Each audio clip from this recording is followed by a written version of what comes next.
हा बोल ईशा. हॅलो. अरे काय चाललंय तुझं? तू मोठ्या बाबांना फोन केला होतास? हो.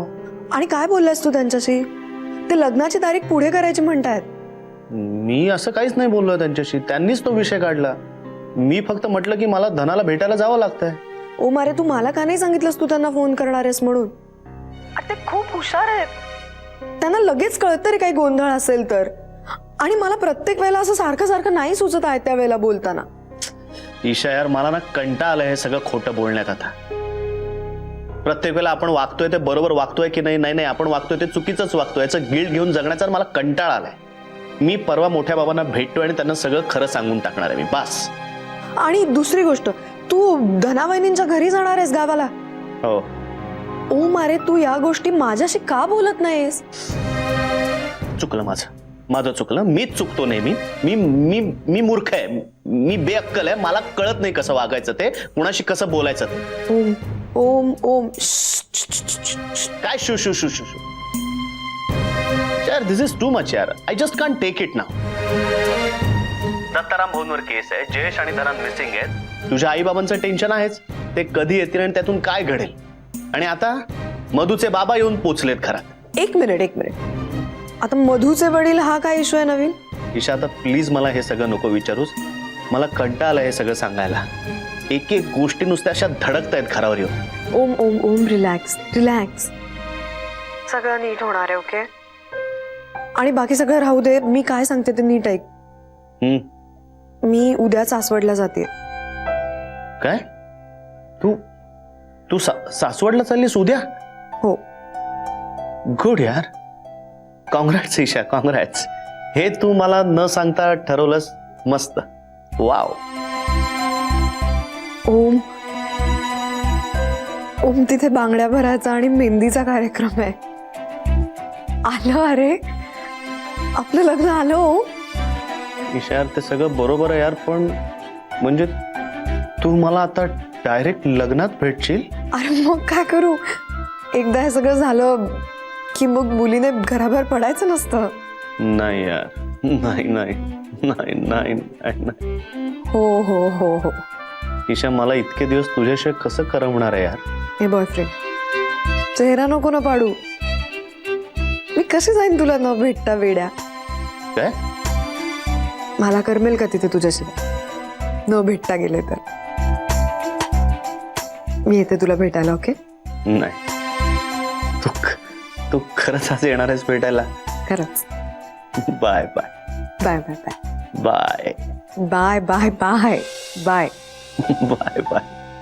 बाय. ठेव आता. बाय.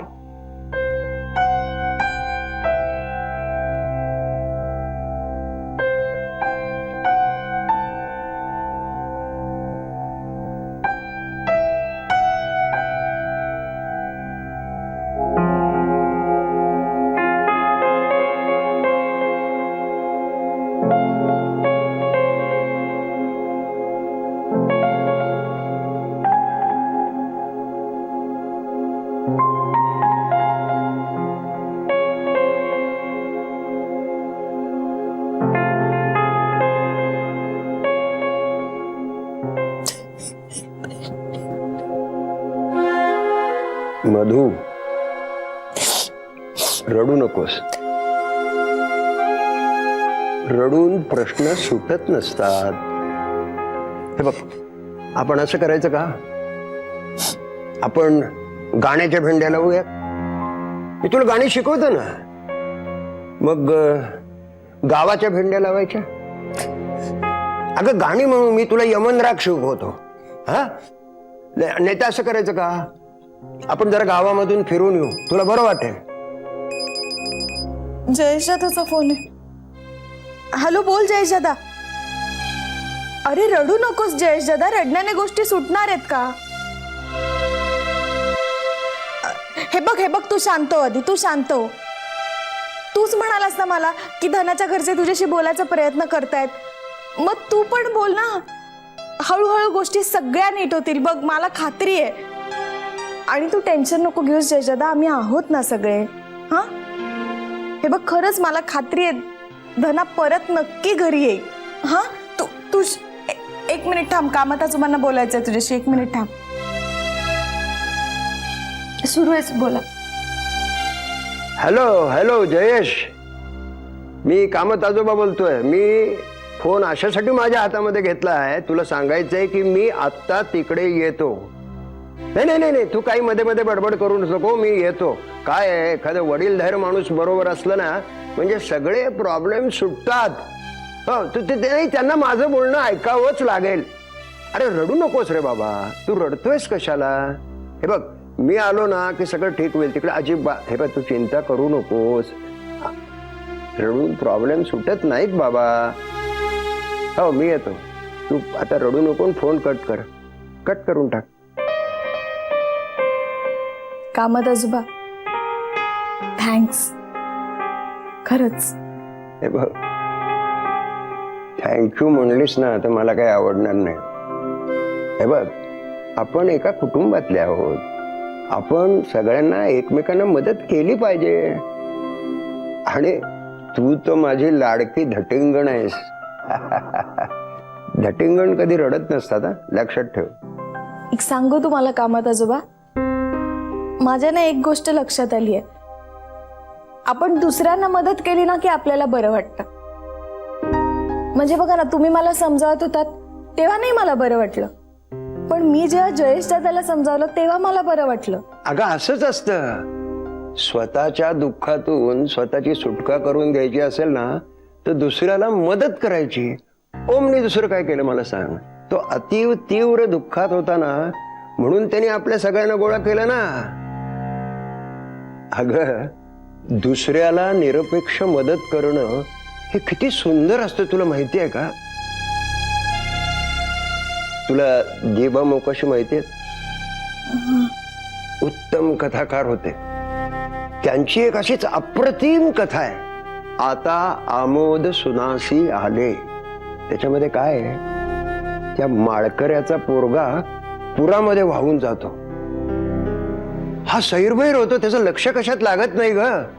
भजनामध्ये नाही, ओव्यामध्ये नाही. हा पुरता थिजून गेलेला असतो अगदी. त्यात त्या संतू वाण्याची गाय वासराला जन्म देताना आडते. संतू वाण्याच्या बायकोच्या हाकांनी हा स्वतःच्या दुःखातून बाहेर येतो. त्या गाईला सोडवण्यासाठी धावतो. अगं एखाद्या माणसाशी बोलावं तसं तो गायीशी बोलतो ग. पूर्णपणे घामाने निथळतो. निसर्गानं आपल्या पोराला नेलं, पण आपण या गाईला जन्माला घातलंच पाहिजे या जिद्दीने तो पेटलेला असतो. अखेर ती गाय त्या वासराला जन्म देते. स्वतःच्या पोराच्या मरणाचं दुःख बाजूला ठेवून तो त्या गाईला मदत करतो. गाईला, माझी पोरं मला सोडून गेली, पण तुमच्यामुळे माझं दुःख हलकं झालं. अगं तुमच्या सगळ्यांचं ऋण मानायला नको का ग मी? अहो तुम्ही असं का बोलताय कामात आजोबा? अगं ऋण मान्य करायचं राहूनच जातं बघ. अगं आत्ता नाही ऋण मान्य करणार तर कधी मान्य करणार? माझ्याकडे आता तेवढा वेळ राहिला नाही अगं बाळ.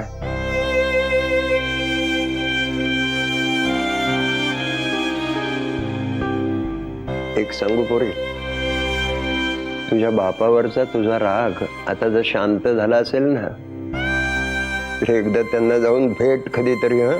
नक्की.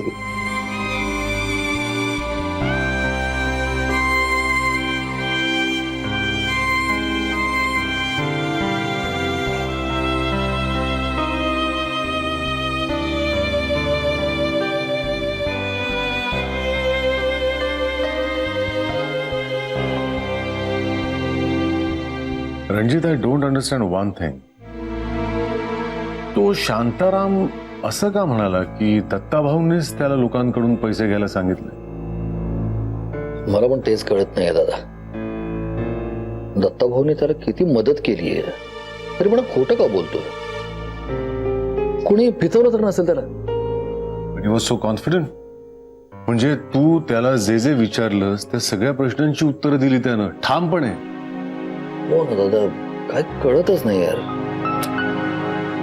हे पण आपण दत्ताभाऊंच्या घरी जाऊन आलो, खरंच बरं झालं. हो अरे, म्हणजे त्यांच्या आईची तब्येत एवढी नाजूक आहे ते तरी लक्षात आलं आपल्या. ते स्वतःच्या तोंडाने कधी सांगतच नाही रे स्वतःबद्दल. रणजित, मला असं वाटतंय कदाचित आईच्या ऑपरेशन करता पैसे मिळावेत म्हणून शांतारामनं फ्रॉड केला असेल. दादा, तू फारच चांगल्या दृष्टीने लोकांच्याकडे बघायला लागलायस आता. नाही रे, जाम हलकट आहे तो, असा नाही सुधारणार. असेलही, पण रणजित मला एक कळून चुकलंय. आपण दुसऱ्यांशी वाईट वागलो ना तर त्रास आपल्यालाच होतो.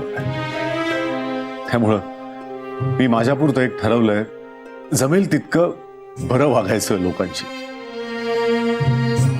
हे समजा रणजित, आपण शांतारामला पुन्हा भेटलो आणि त्याला सांगितलं की तुझ्या आईच्या ऑपरेशनचा सगळा खर्च आम्ही करतो, तर असं काय बघतोय?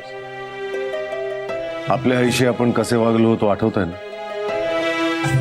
ही मदत करून आपण आपल्या सुखांची थोडी तरी भरपाई करूया. आणि याचा अजून एक फायदा होईल रणजित. शांतारामला आपल्याबद्दल विश्वास वाटेल आणि तो खरं काय ते सांगून टाकेल. दादा, माझ्या डोक्यात आणखी एक प्लॅन आहे. काय? आपण शांतारामला जामिनावर सोडवून आणूयात. म्हणजे त्याला आपण सोडवून आणलं म्हणून तो कदाचित खरं बोलेल. आणि समजा नाही जरी खरं बोलला तर आणखी एक प्लॅन पण आहे माझ्या डोक्यात. नाही, सांगतो मी तुला, नंतर सांगतो मी. पण त्याआधी आपल्याला ओम्याच्या कॉन्टॅक्ट मधला एखादा क्रिमिनल वकील गाठायला हवा. Your right. ओमला आपण यातनं बाहेरच ठेवूया. आधीच त्याला इतकी टेन्शन्स आहेत, अजून टेन्शन नको त्याला. हे प्रकरण आपण दोघंच हँडल करूया. मी असं करतो, मी प्रधानला फोन करतो, he'll help us. हा?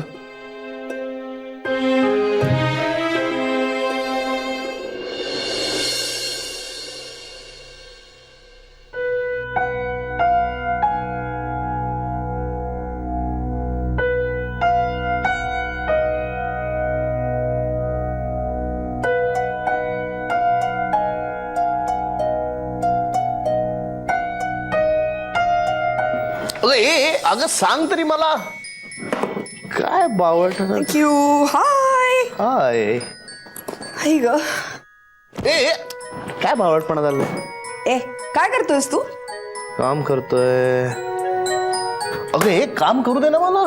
मी इथे का आलीये? तू काय करत बसलायस? का आलीस? आठव आठव. सांग ना यार. वैतागू नकोस हा उगाचच. मी तुला सांगितलं होतं मी तुला भेटायला येणार. हा मग शेवटचं भेटायला. शेवटचं म्हणजे? शेवटचं म्हणजे लग्नाआधी शेवटचं ना, माकड. ओहो, लाईक दॅट. ऐक ना, ऐक ना, ऐक ना. बोल ना. ऐक ना, ऐक ना. बोल ना. थांब ना, ऐक ना. पण बोल ना तू. माझे पाय थांबत नाहीत सुरू झाले. हो का? नाही नाही हो का? तुझे पाय थांबत नाहीत का? अरे ए, अरे थांबवतो की? नको ना. थांबवतो. आता काय करशील? असे मला थांबवता येतात तुझे पाय. ए मस्त. पण तू लग्न आधीच माझे पाय धरलेस. ही बेडी आहे, बेडी. लग्नाची बेडी. ऐक ना, मी काय म्हणतो. काय म्हणतोस? आता काहीच दिवसात आपलं लग्न होणार. आपण नवरा बायको होणार. हो. बाई तुझी कशी ओळख करून देणार? या आमच्या मिसेस. ही आणि तू हे आमचं मिस्टर.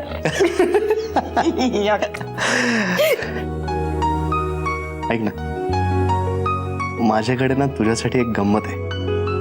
काय? बघू बघू. तुझ्याकडे काहीच नाही माझ्यासाठी? गंमत. ग्रेट. दाखव ना. आधी तू. नाही आधी तू. नाही आधी तू. नाही, लेडीज फर्स्ट. आधी तू. एक minute. You are a gentleman. You are first. ठीक आहे. पहिल्या म्हणणे दुगाच टाइमपास नको. आधी मीच. अरे ए, काय आहे सांग की.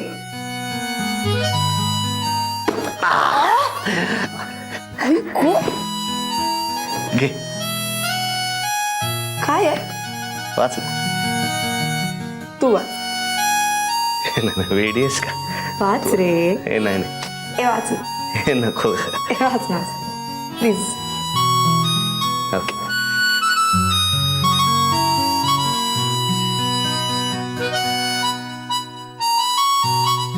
हसायचं नाही.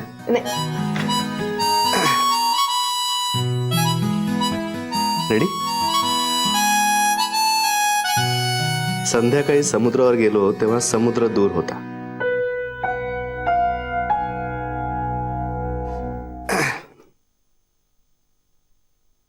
रेडी. संध्याकाळी समुद्रावर गेलो तेव्हा समुद्र दूर होता.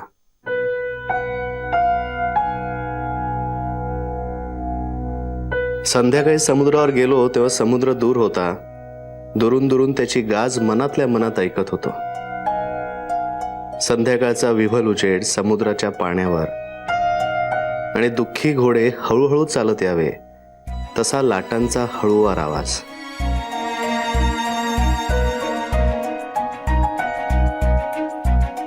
तू ओलसर वाळूचं घर करत होतीस एखाद्या लहान मुलीप्रमाणे.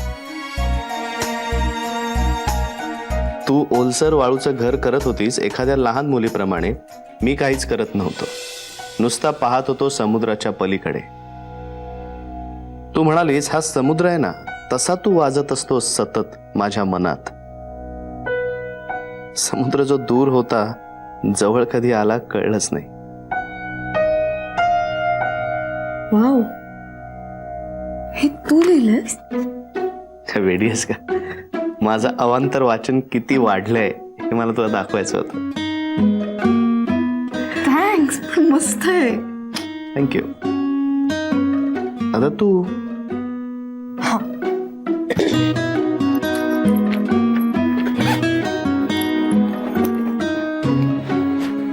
तू तू तू पण कविता केलीस? सेम कॉपी केलीस माझी? कपडे.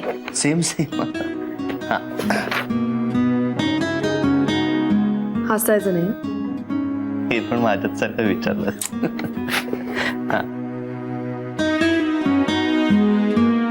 आठवणी सरल्या स्वप्नांच्या घेऊन आले अवचित कोणी.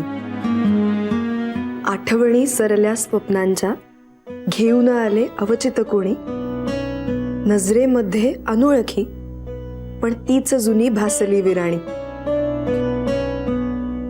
उंबरठ्यावर पाऊल माझे अडखळले का उगा कळेना. उंबरठ्यावर पाऊल माझे अडखळले का उगा कळेना. थरथरला प्राजक्त जरासा खूण अंतरी तरी पटेना. ऋणझुणले अनुबंध जरासे सरून उरला जरा पुरिया. ऋणझुणले अनुबंध जरासे सरून उरला जरा पुरिया. नको नको म्हणताना बिलगे तुझ्या मिठीची साखर माया. नको नको म्हणताना बिलगे तुझ्या मिठीची साखर माया.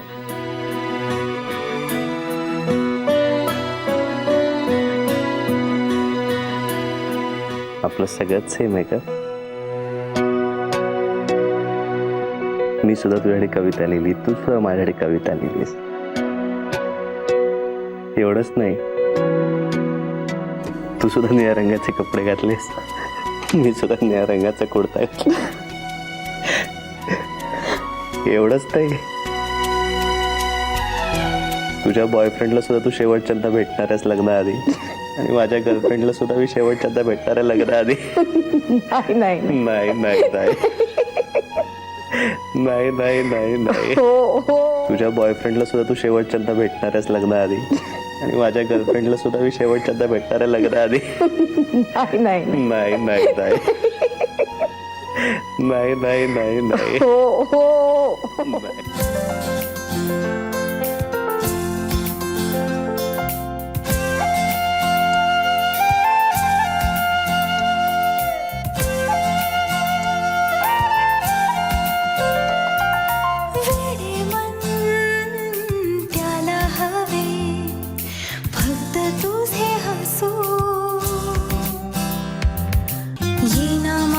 पापणीच्या दोघे बसू रेडे